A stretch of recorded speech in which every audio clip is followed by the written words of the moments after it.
recently victorious for the first time here in Norfolk. We'll let him start with that opening statement about his first win against Virginia State, 34-31 on Saturday. Yeah, it's great to be back for another week 3. This thing is moving fast. It was great to get that first win and kind of get that taste out of my mouth. You just don't know when that time is going to come, and so truly thankful now that we had an opportunity to live that, and now it's about building on that. So yeah, we got a tough opponent this week. We got to travel to Rutgers, and it's not going to be the easiest test, but we definitely want our guys to feel like we got a chance to win, compete hard, believe in themselves, and trust the process, and trust what we're trying to accomplish as a program. And so, like I said, every game is going to be a challenge. We're not going to look at them any different than we look at any other opponent, and we're going to come out to compete. Coach, do you tell this might be the biggest environment some of your guys have played in. Do you talk to them about that? I mean, you've had plenty of experience in big environments. Do you give them any tips or get them ready for a bigger environment? Yeah, I think as the week goes on, we'll talk more and more about what this opportunity really means for them, a chance to showcase their talents, and just kind of see how they measure up against a big time as FBS school. And so I played against Rutgers. I know that they definitely bring the heat. They have good players, very stand-up program, and so we just got to go out there and do the best we can, try to take it to them, challenge them like they're going to challenge us, and just have a good day playing football. Coach, what would be your main takeaway from last week's game? Main takeaway from last week is that we're a resilient group. I always tell our guys that, I feel like we're definitely one of the toughest teams in the country.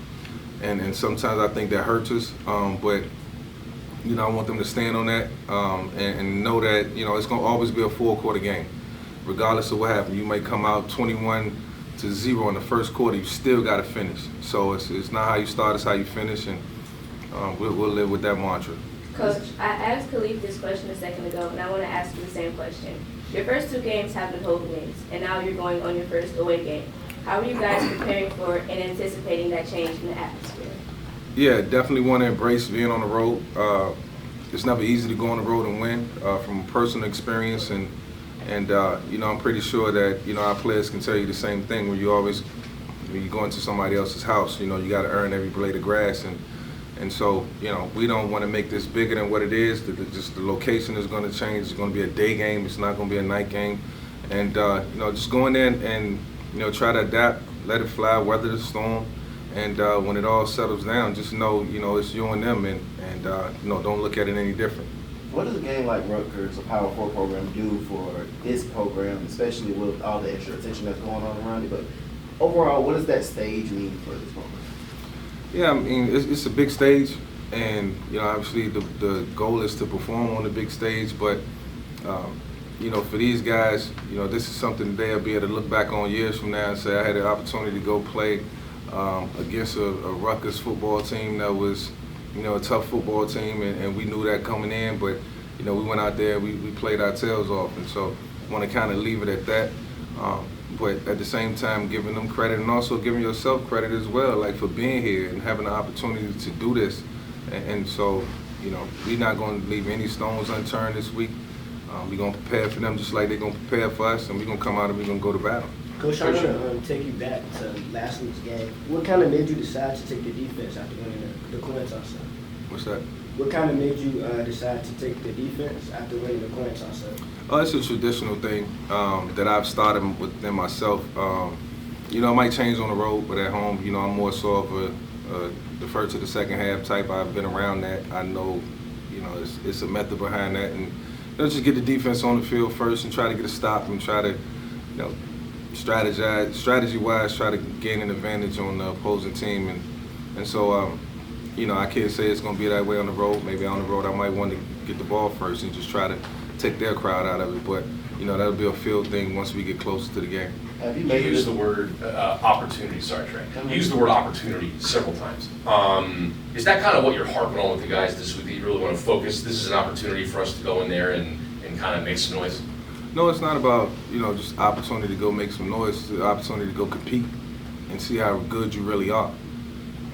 You know, playing a team like this, or whoever you playing, you know, you're either gonna leave a winner or a loser, and from there you go evaluate it. Yo, how did we win? What did I do? How did we lose? What did I do?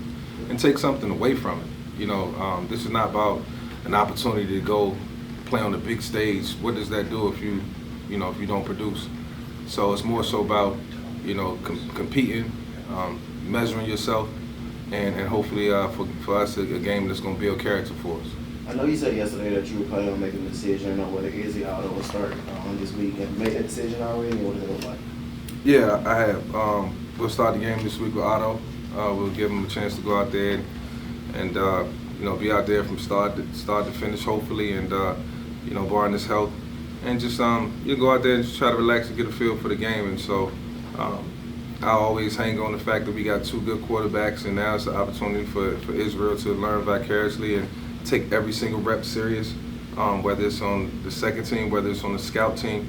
Every rep matters. You know, that's how I became the player I became in college, from getting good reps on the scout team and then taking it to you know, lab game action. And so there's a lot of ways to improve in the game of football, and you can't take it for granted. That's why we always say every snap matters. What specifically made you come to that final decision of starting Otto over Izzy this week? Yeah, you know, I want my players to know that I can see everything that's going on, and that I can actually see them and hear them on the sideline. You know, from the standpoint of, you know, talking to Israel, you know, I know when I sense frustration, you know, and I don't want a quarterback out there that's somewhat frustrated and questioning, you know, certain things or not feeling comfortable. You know, you got to be comfortable playing the quarterback position. And so, you know, not to say that it was always that way. You know, our team needed a spark. We needed some energy, and you know, I think we had another three and out late in the third quarter, and time was just running out. And so, you know, I've told y'all since the spring that we had two good quarterbacks, and both of them was going to play. One's a little younger than the other. The other one is, you know, he's, you know, truly a senior. You know, and you know, he has a great feel for the game also. And so we want to give those guys a chance to go out there and produce and you know, just be accountable for their teammates. And so, you know, now, you know, they got to continue to be the best teammates that they can be, work together. And, you know, for Israel, you never know when you're going to get back out there. So, you know, you got to take every rep serious. Otto's dealt with pretty much everything you can think of when it comes to, you know, trouble and since he's been here. He come to suspension, he had back surgery, he lost the job last year, and then showing resiliency and the comeback win like last week. Kind of overall, what does his resilience say to you that makes you believe he's the guy to lead this program? Yeah, it's just, Otto has a lot of reasons to be motivated.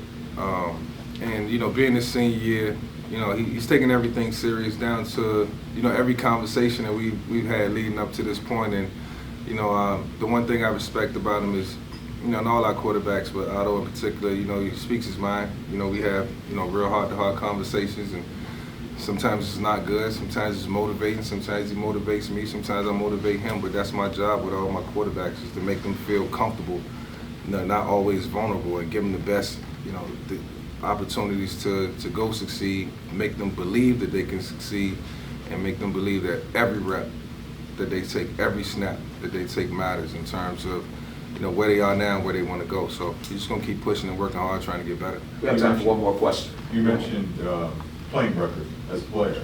Do you remember Graciano, like right around that 01, or had you left by that time? I think he came in, I played with 99, so I think he might have been gone. But I know his track record, know he's a hell of a coach, hell of a man, without a doubt. And so I got a lot of respect, can't wait to see him.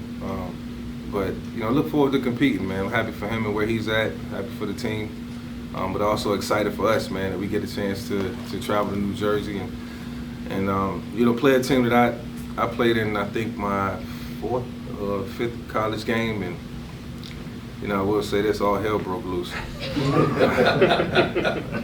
But I'm not the one with the ball in my hands anymore.